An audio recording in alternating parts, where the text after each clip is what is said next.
Buenas tardes, son las 5:30 aquí de la tarde en San Juan. Hoy vamos a grabar la biografía de Lacan, de Elizabeth Rudinesco, y antes de seguir, pedirle que se inscriban, que se suscriban al canal y le den me gusta a los videos, así el canal crece. eh, en seguidores y en recomendaciones del algoritmo, ¿no? Bueno, eh, capítulo 3, lectura de Spinoza. Ese es el título del capítulo 3. Dice, en la primera página de su tesis, la tesis, Lacan tenía cuidado de escribir en latín la proposición 57 del libro 3 de la Ética de Spinoza.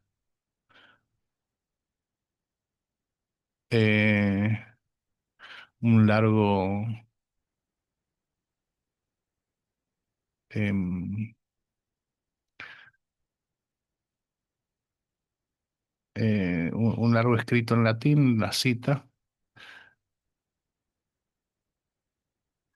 Eh, Voy a buscarla a ver si podemos.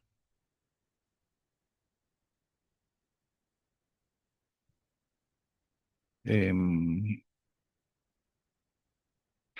Qué lástima que no la he traducido acá, es para doctos la lectura esta, no para mí. Pero la vamos a buscar a ver si la encontramos.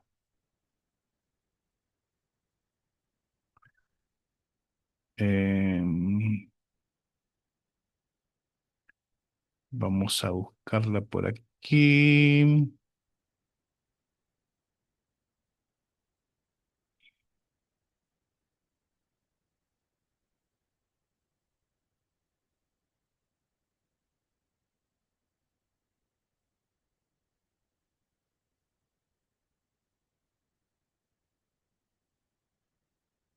Perdón la. Ajá, doble F, doble F. Perdón la demora. Bueno, después lo pueden adelantar.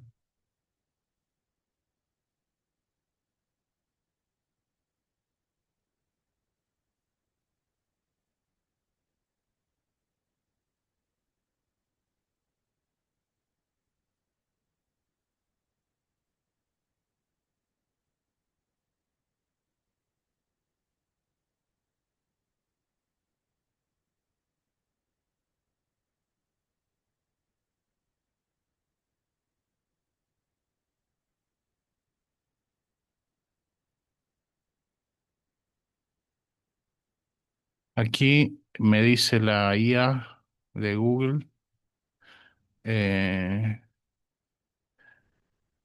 que, bueno, coincide que es de la proposición 57 de la tercera parte de la Ética de Spinoza, y dice que puede ser parafraseada la frase, se ve que no tiene una buena traducción al castellano.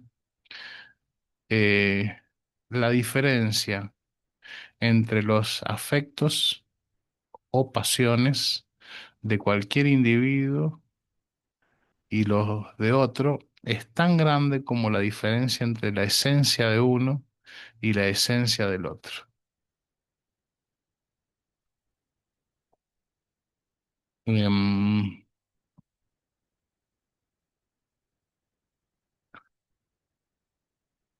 Volvía después, seguimos leyendo, ¿no? Volvía después sobre ella al final de la obra para traducirla y comentarla a su manera. Perdón, esto de la diferencia entre los afectos de uno y otro eh, es tan grande como su esencia. Em, Creo que la esencia. eh, coincide con el ser,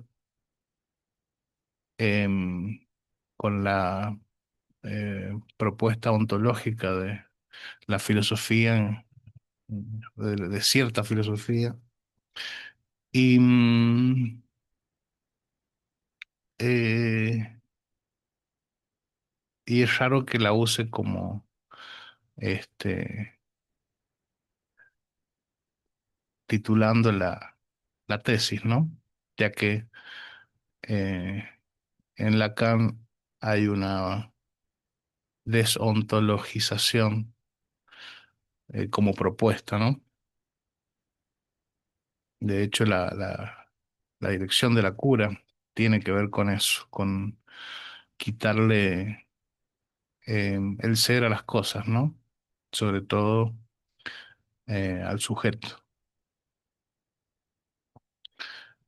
Em, entonces, em, estamos con esa frase que hay un abismo entre el afecto eh, entre los individuos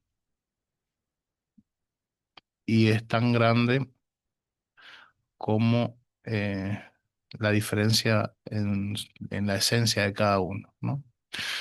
Volvía después sobre ella al final de la hora para traducirla y comentarla a su manera. Todo sucede, pues, escribe Robert Mizrahi, como si la tesis de Lacan estuviera colocada entera bajo el signo de Spinoza y como si la doctrina propuesta por Lacan estuviera inspirada en el mismo espíritu que la obra de Spinoza. Lacan presentaba, en efecto, el espinosismo como la única doctrina susceptible de dar cuenta de una ciencia de la personalidad y por eso invocaba la noción de paralelismo que aparece en el libro 2 de la Ética.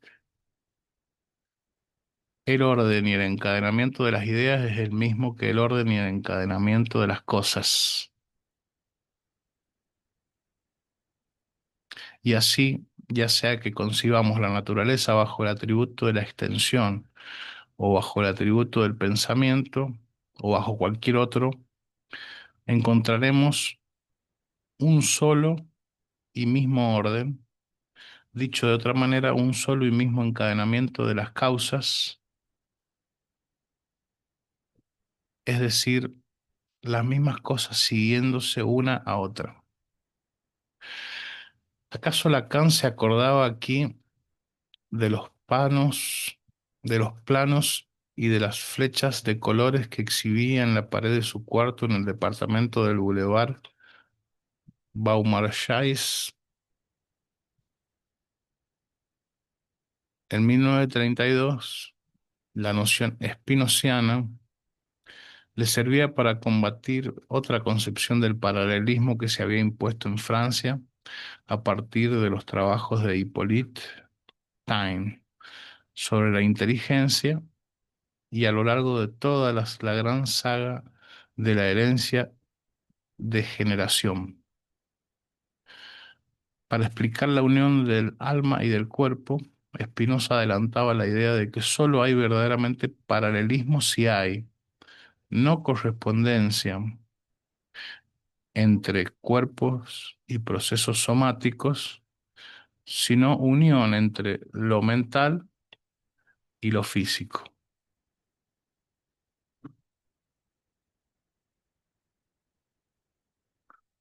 según una relación de traducción. Entonces, la unión del alma y del cuerpo eh, se explicaba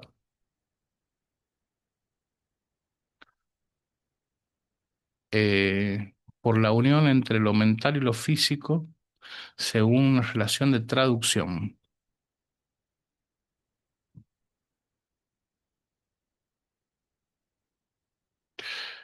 Este verdadero paralelismo no tenía nada que ver con el paralelismo psicofísico en vigor en el campo psiquiátrico.